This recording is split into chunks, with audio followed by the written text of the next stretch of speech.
আমি সম্পূর্ণ, আমি জীব, আর আমি শিব। অক্ষরে আকার আমি, বেদ মধ্যে সাম বেদ, দেব মধ্যে ইন্দ্র, প্রাণী মধ্যে চেতনা, যক্ষ মধ্যে কুবের, রুদ্রের মধ্যে শঙ্কর, বসুদের মাঝে অগ্নি, পর্বতের মধ্যে সুমেরু, আর ঋষিদের মধ্যে ভৃগু। ধ্বনির মধ্যে ওঙ্কার আমি, যজ্ঞ মধ্যে জপ, আর বৃক্ষের মধ্যে পবিত্র পিপুল বৃক্ষ।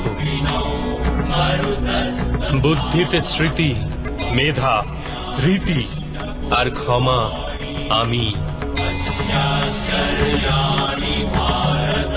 আমি কীর্তি, গন্ধর্ব মধ্যে চিত্ররথ আমি।